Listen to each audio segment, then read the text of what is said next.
mujer se vale tocar. Soy Daniel Uribe, esto es Voces Médicas a través de la plataforma Eco Yucatán. Comenzamos.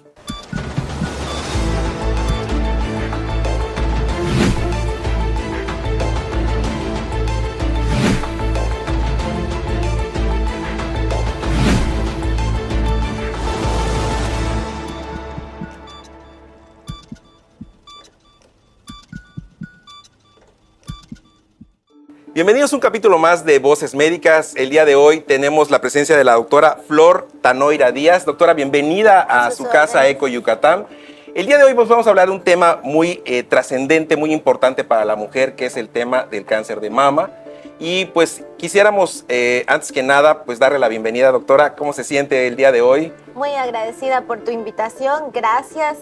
Siempre nos acordamos de este tema cuando es octubre, pero en realidad todo el año es un tema que debemos de seguir promocionando para aquellas mujeres que si en algún momento tienen una preocupación, tienen una duda, pues esta la podamos aclarar lo más pronto posible. Pues esa es la intención. Como yo le platiqué antes, este programa tiene la intención de que la gente pues vaya conociendo un poquito más acerca de su salud.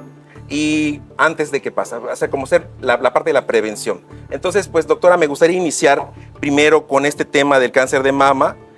¿El cáncer de mama sigue siendo el cáncer más frecuente en la mujer? Hasta el día de hoy, los reportes de los epidemiólogos, que son los que se dedican a mostrarnos las estadísticas de cuáles son las enfermedades más frecuentes, como tú dices, el cáncer de mama es el cáncer más frecuente en la mujer. De hecho, dividimos entre cáncer, el más frecuente y la primera causa de muerte por cáncer. Y en las mujeres, lamentablemente, el cáncer de mama es el cáncer más frecuente y la primera causa de muerte por cáncer en la mujer. Ok. Doctora, y también dentro de esta parte, las mujeres jóvenes son ¿por qué está pasando esto? Que en mujeres más jóvenes está apareciendo esta situación. Bueno, en realidad a esto hemos visto varios factores. Uno es, hemos sido también muy señalados porque ante la insistencia de tratar de detectar la enfermedad antes de que clínicamente sea posible, o sea, nuestro objetivo como médicos radiólogos dedicados a la imagen de mama es que podamos detectar una enfermedad mucho antes que ésta tenga síntomas, porque una de las cosas que siempre se hacen en las campañas es la autoexploración.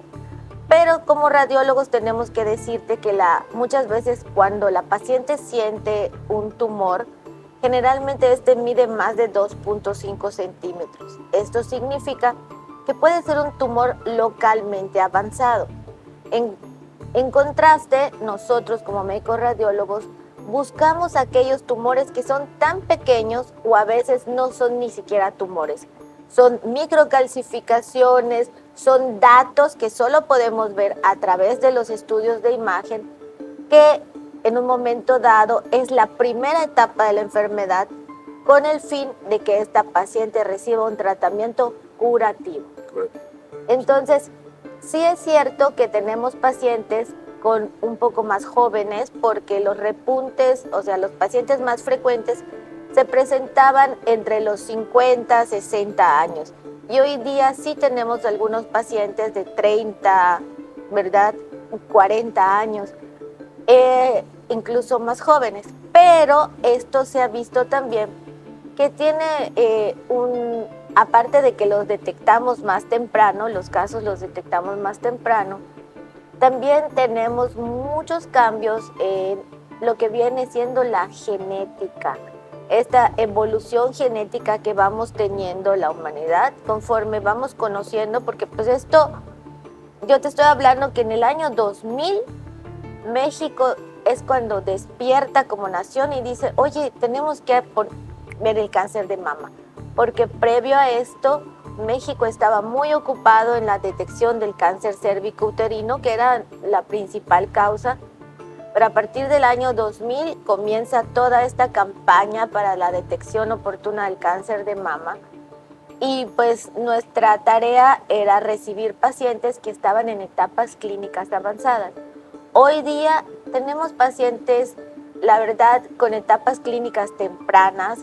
Tenemos una gran cantidad de pacientes que dan testimonio de que cuando la enfermedad se detecta a tiempo, la verdad es que puede ser curada, ¿no? Sí, o sea, mientras más a tiempo se detecte, más posibilidades de sobrevivencia hay, ¿no? Claro, esto es una crítica porque muchas personas dicen, bueno, si ese cáncer no me va a matar, a lo mejor el tratamiento sí, porque Ok. una de las principales críticas y preocupaciones de las pacientes, yo lo veo mucho, lo escucho, lo leo en las redes sociales, es que la quimioterapia las puede matar o la radioterapia.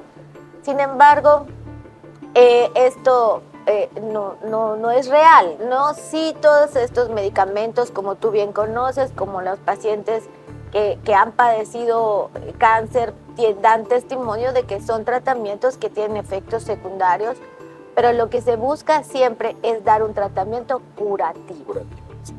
Esa parte es muy interesante porque, bueno, si profundizamos en esa de tenerle miedo a, pues más que nada creo que son los efectos secundarios lo que hacen que se hable mal de este tipo de fármacos, pero a final de cuentas es una oportunidad de vida, ¿no? Porque es una lucha que vas a tener contra algo que te está matando, por así decirlo, ¿no? Doctora, algo que es muy importante que creo que debemos hablar, ¿qué síntomas nunca deben ignorarse en esta situación? Bueno, aquí vamos a dividir a la población, porque nosotros nos enfocamos, como tú bien dices, en la prevención. Nosotros le llamamos prevención secundaria. Prevención primaria son aquellas acciones que se hacen a favor de que nunca te dé una enfermedad. Por ejemplo, te ponemos una vacuna del sarampión tratando de que el 98% de las personas que tengan la vacuna nunca presenten sarampión. Sin embargo, hay un porcentaje que sí puede presentar el sarampión, pero en una forma más leve. En el cáncer de mama no tenemos aún una vacuna que nos haga que nunca presentemos la enfermedad. Nuestras acciones van enfocadas en la detección de la enfermedad antes, como había yo comentado, de que se presenten los síntomas. Esta parte es la detección oportuna y el diagnóstico temprano, que es nuestro principal objetivo, que una paciente que tenga esto nunca pase a esta etapa de enfermedad avanzada. Sin embargo, lamentablemente no tenemos todo el control, es cierto, en ninguna parte de Latinoamérica pudiéramos decir que tenemos una campaña al 100% efectiva. Entonces sí, hay pacientes que llegan con síntomas. Entonces a esta parte de pacientes hacemos estudios que ya no son de detección, sino son diagnósticos. Diagnósticos. Es diferente. Que es muy diferente. Okay. Cuando una paciente llega, por ejemplo, una de las preocupaciones más grandes es que un día me levanté y sentí una bola. Okay. ¿Cuándo me debo de asustar? Bueno, siempre es importante que si tú sientes algo, vayas, acudas con tu médico. Primeramente con tu médico clínico, puede ser un ginecólogo, puede ser tu médico familiar, puede ser tu médico que es de tu confianza, o que si tienes alguna enfermedad y seas tratada por un médico, este tiene que saber que tú sientes un bulto, un nódulo. Que es ahí donde lo que yo decía al principio, vale tocarse. Sí, por supuesto. Por supuesto que además de todo, la autoexploración sigue teniendo un papel muy primordial en donde se invita a que la misma paciente tenga una participación en el cuidado de su salud. La autoexploración nos sirve precisamente para concientizarnos a toda la población que somos partícipes de cuidarnos, ¿no? De estar pendiente. Si me toco algo, no siempre va a ser cáncer, afortunadamente. Hay una variedad de cosas que pueden ser que son benignas, que esa es la palabra mágica, y otras que pues sí, lamentablemente, en un menor porcentaje son malignas, porque la mayoría de las afecciones de la glándula mamaria son benignas, son muy comunes, pero hay un porcentaje. Entonces, si yo me levanto un día y palpo un tumor, debo de ir con mi médico clínico. Y número 2, mi médico, dependiendo de la edad, de las condiciones, de las características, va a indicarme algún estudio de imagen que permita ver qué tipo de lesión es esta. Pero pues retomando a lo que usted estaba comentando, que perdona que le haya interrumpido, la parte donde hablábamos que llega la paciente con, que usted hace un diagnóstico ya, o sea, ir más profundo a esta parte, ya es, usted ya esa parte ya no la ve, pero me refiero que ya como que ya saben qué van a tratar, cómo lo van a tratar, ¿no? De hecho, sí es parte de lo que yo hago. Fíjate que hay muchas controversias. He escuchado últimamente, sobre todo en redes sociales, gente que dice, no, si tú tienes algo y te dicen que tienes que hacerte una biopsia, no te la hagas. Ok. Eso es algo sumamente importante por el tema que me preguntaste. Las biopsias deben ser indicadas, uno, cuando son estrictamente necesarias. Y cuando son estrictamente necesarias es cuando en el estudio de imagen vemos que es una lesión sospechosa. Hay ciertas edades en las que sabemos que no hay cáncer de mama, por ejemplo, las jovencitas 14, 15 años no, hay lesiones benignas y muy raramente vamos a hacer una biopsia.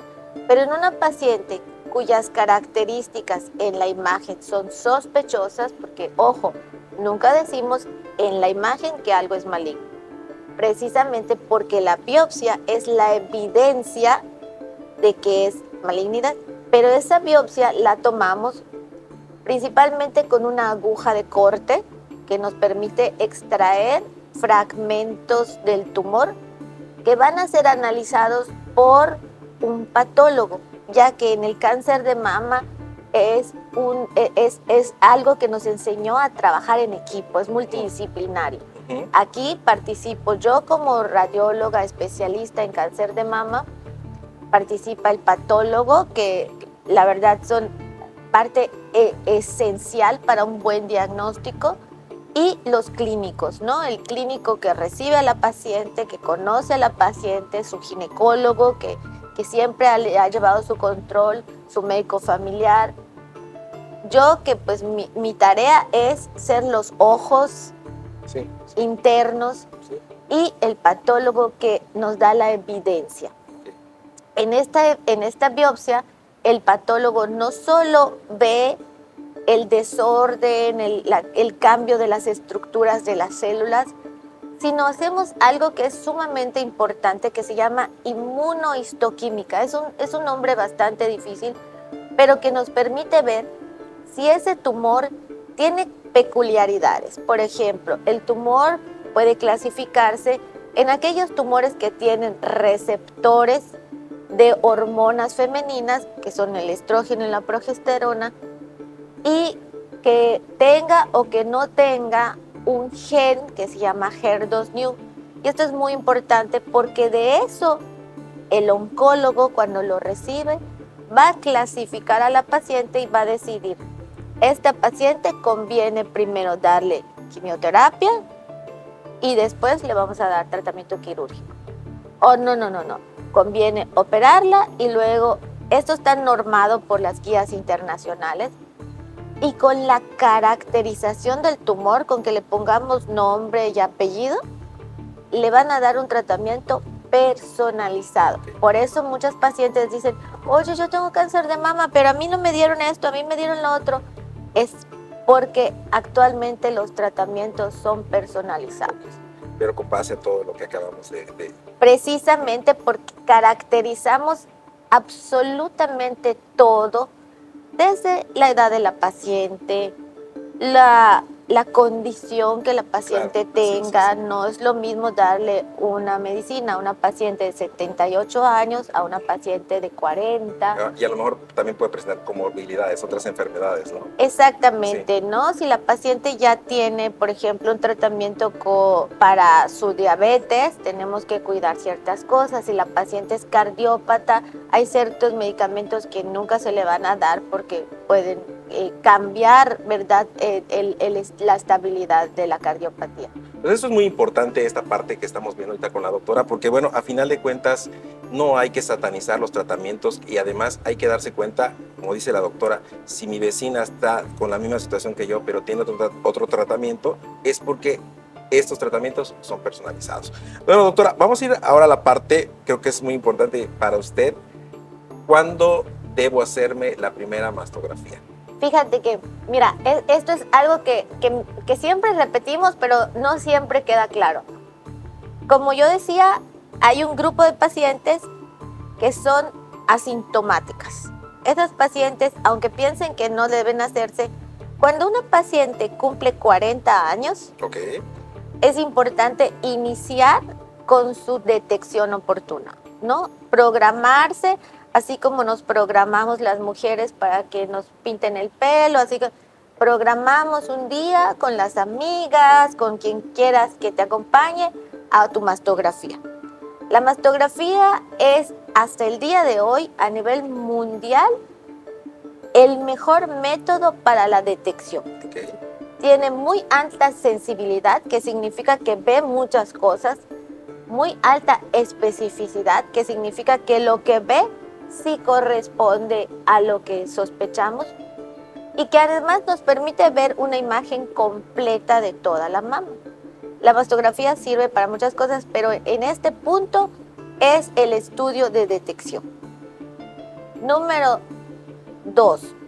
Pacientes que ya tienen un antecedente familiar, que su mamá, su abuela materna, su hermana, antecedente familiar, han tenido cáncer de mama, cáncer de colon, cáncer de ovario, cáncer de endometrio, tienen un puntito más de riesgo que otras pacientes y las invitamos a que su detección pueda comenzar a los 35 años, ¿no?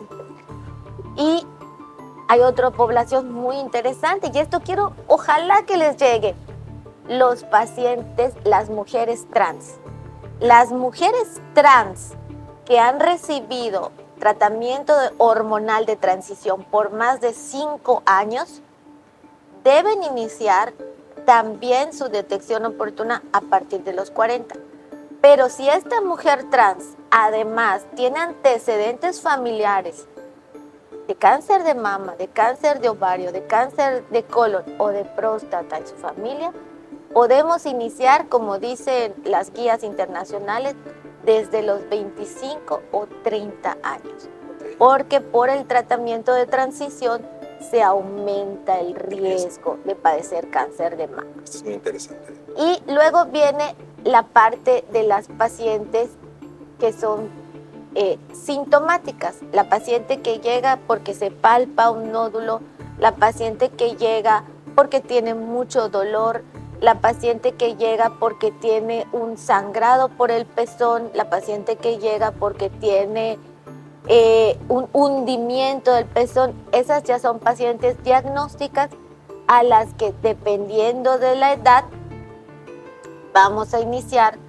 con mastografía si tienen 40 años o si tienen menos de 40 años, posiblemente el estudio indicado para ellas sea el ultrasonido. Doctora, ¿y cada cuándo deben hacérselo? A partir de cuándo llegan los 40 años, hablando del caso más común. Anualmente. Anualmente, una vez al año. La mastografía para la detección, para las pacientes asintomáticas, las invitamos a que programen su estudio anualmente. Y siempre es muy importante guardar los estudios porque estos estudios nos sirven para comparar, para ver esos pequeños cambios que hay y que a veces son muy importantes, porque a veces si ya tenemos un nodulito y lo hemos visto durante 2 años y no ha cambiado, pues no nos vamos a sorprender en el siguiente estudio. En cambio, si nunca habíamos tenido estas microcalcificaciones y aparecieron repentinamente, a lo mejor vamos a tener un poco más de cuidado en eso. Doctora, la mastografía, y esto es muy importante para que sepa la población, ¿duele hacerse la mastografía? Mire, esto también lo voy a explicar muy bien porque es un punto muy importante.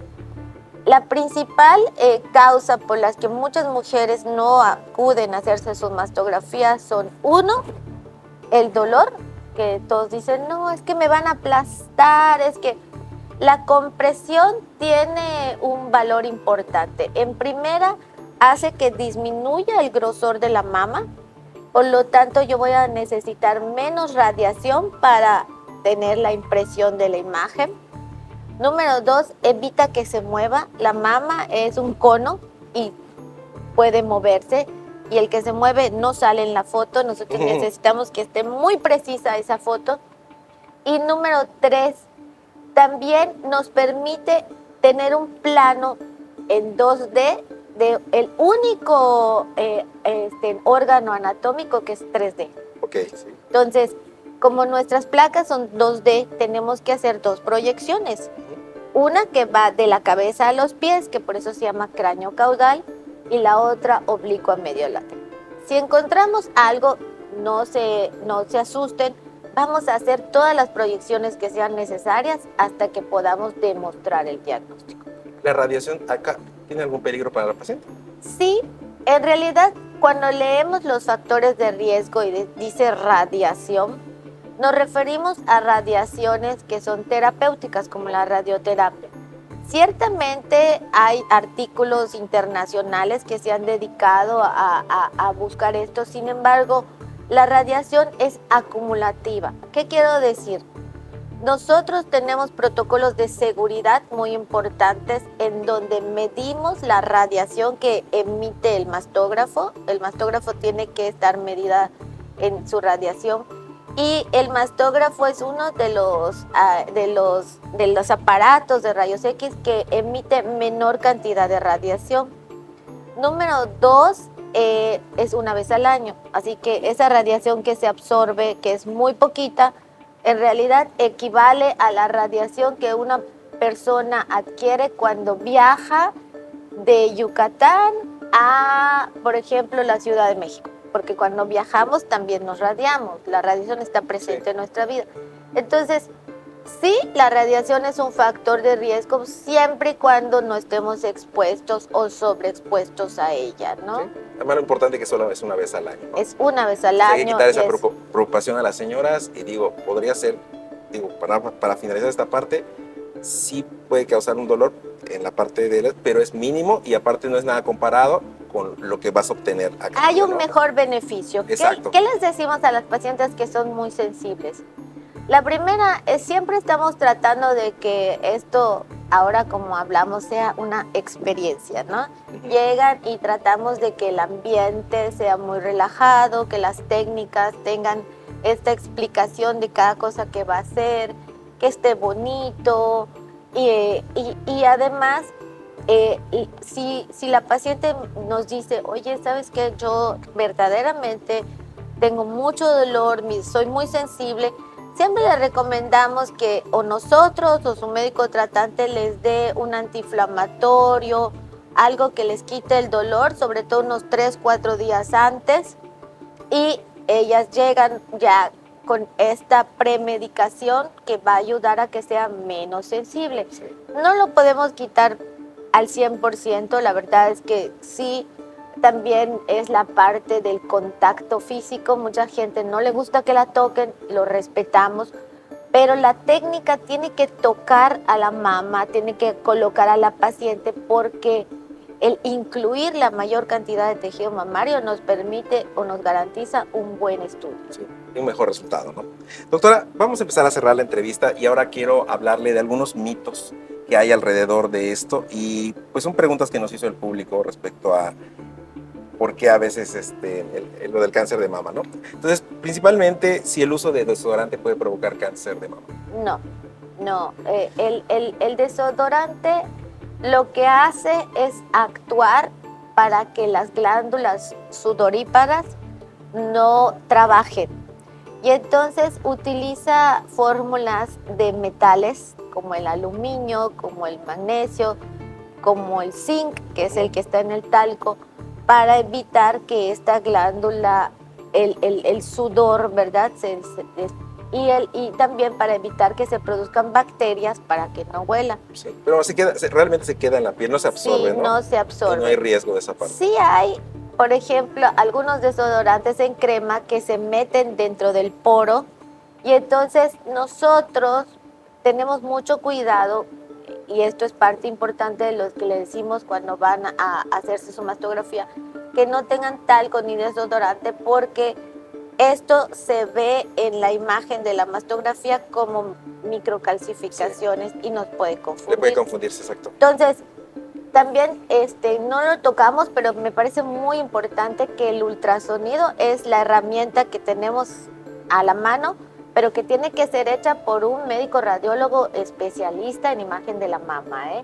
Porque pues sí, tenemos muchos ultrasonografistas, tenemos mucha gente dedicada al ultrasonido, pero en este punto en especial sí tiene que ser alguien entrenado, porque uno de los factores que desgraciadamente tiene, como vamos a decir, su lado débil el ultrasonido, es que es operador dependiente. Sí. Entonces, si el entrenamiento no está hecho para eso, probablemente el estudio no sea útil. Sí, porque tengo entendido que hay como gente, como técnicos, ¿no? Que saben utilizar el equipo, saben hacer como que interpretar algo, pero no profundizan tanto porque su conocimiento no es como con una formación médica como la de usted, ¿no? Usted pasó 7 años por la aula primero para ser médico general y luego tuvo que obtener una especialidad para hasta llegar a ser... Y luego una subespecialidad. Sí, por eso le digo, o sea, es algo, un recorrido más completo, lo cual además con la experiencia que usted tiene le da esa posibilidad de conocer más profundamente lo que usted decía al principio.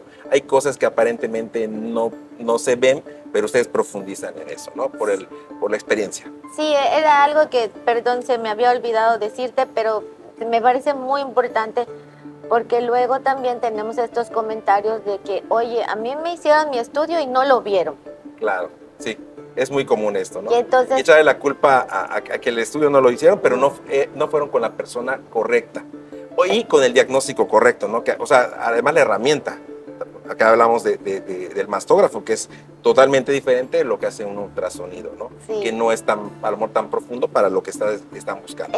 Vemos cosas diferentes. Exacto. Y son un complemento. Un complemento. Entonces, y siempre es importante que la misma persona que ve la mastografía haga el ultrasonido, o si alguien hace el ultrasonido y requiere otro estudio, que siempre sea la misma persona, porque entonces voy complementando precisamente todo lo que encuentro. Perfecto. Seguimos con la parte de los mitos, doctora. ¿Un golpe en el seno puede causar cáncer? A ver, le voy a hacer varias preguntas y para que sea así como ya al final. ¿Un golpe en el seno puede causar cáncer? ¿Los brasiers con varilla aumentan el riesgo? Si nadie de mi familia tuvo cáncer, estoy libre de riesgo. Y finalmente, ¿los hombres también pueden tener cáncer de mama? Bueno, voy a comenzar con los golpes. Realmente un golpe, por ejemplo, una mujer que tuvo un accidente automovilístico, se estalló la bolsa, pues va a tener un hematoma. El hematoma pues es la acumulación de sangre y allá no va a generar cáncer, pero sí es algo que vamos a tratar. Sin embargo, el que la mujer se golpee el seno muchas veces provoca que se toque, y es en ese momento que encuentra el nódulo, ¿no? Uh-huh. Entonces yo muchas veces cuando hemos tenido estas pacientes le digo, es una bendición de Dios que le haya pasado esto, porque gracias a eso nos dimos cuenta, ¿no? Señal. Entonces, no, realmente un golpe no está demostrado que sea el que ocasione el cáncer. Nosotros sabemos que el cáncer se ocasiona cuando la información genética de la célula cambia, y en lugar de que esa célula esté dedicada a hacer una cosa, comienza solo a reproducirse, ¿no? Y a gastar energía. Yo siempre se los comparo con una fábrica, ¿no? En donde tenemos a la que pone botones, la que pone cierres, la que une ropa, y de repente la que pone botones dice, yo ya no quiero trabajar, yo me voy a dedicar a tener mi incapacidad y a tener hijos. Y entonces comienza a tener hijos y la fábrica le tiene que pagar su incapacidad, pero de repente lo ve la que pone cierres y dice, si esa lo hace yo también, y entonces cuando todas las trabajadoras nadie hace nada, la fábrica quiebra, ¿no? Entonces así es un poco como se los explico. Luego me decías que si los brasieres de varilla, en realidad no, el brasier de varilla lo único que puede hacer es, sí, por ejemplo, se ha visto que usar un brasier diferente puede causar dolor, puede causar incomodidad, pero no tiene una relación con el cáncer. Lo mismo que nos preguntan si las prótesis, ¿no? Hay puntualizaciones muy importantes, ¿no? A veces nos dan un poquito más de dolor de cabeza a las pacientes que tienen prótesis porque además se complican de otras Ahí cosas. también se puede hacer la mastografía. Sí, ese era un punto Creo que muy era muy importante decírtelo. No importa, le robamos tiempo a ECO. No importa si la paciente tiene prótesis, nosotros podemos hacer todos los estudios y no las rompemos con la mastografía. Sí. Y por último, el punto de si los hombres también pueden tener cáncer de mama, sí. El 1% de los hombres tienen mayor riesgo de tener cáncer de mama. Hay unas alteraciones genéticas muy conocidas que es el BRCA1, BRCA2. El BRCA2 es el más frecuente, es una enfermedad genética familiar que también se puede manifestar en hombres. Hombres que tienen, por ejemplo, cáncer de próstata, pueden tener mayor riesgo porque está asociado el cáncer de próstata a la alteración genética BRCA2 en algunos pacientes. Pacientes que tienen enfermedades, por ejemplo, del hígado, que tienen cirrosis, también pueden desarrollar tejido mamario y tener mayor riesgo de cáncer. O pacientes que tienen, por decir, algún tipo de medicación que también está asociado, ¿no? Como pacientes que han padecido otras enfermedades que son muy raras, que los tenemos identificados. No digo los nombres porque son síndromes genéticos muy complicados, pero es una población de riesgo, ¿no? Me refiero a los hombres que pueden tener mayores riesgos. Sí hay, pero los identificamos perfectamente como una población de mayor riesgo. Bueno, pues perfecto, doctora. Pues antes que nada, pues agradecerle que nos haya ayudado y orientado. Esperemos que no sea la primera vez que venga. Le vamos a invitar porque aquí obviamente el tiempo es lo que nos come. Doctora, ¿dónde puede acudir con usted para hacerse sus mastografías las mujeres que nos están viendo y escuchando a través de ECO Yucatán? Mira, a mí me encantaría que me visitaran. Yo tengo una clínica en donde atendemos pacientes de forma privada, se llama Féminis, está en Francisco de Montejo. Allá doy consulta, asesorías, hago biopsias y ultrasonidos. Pero las mastografías, ¿qué crees? Las ofrecemos gratuitas. Ah, perfecto. Tenemos la clínica de mama, la mejor instalación de clínica de mama en el Hospital Regional del ISSSTE en Mérida.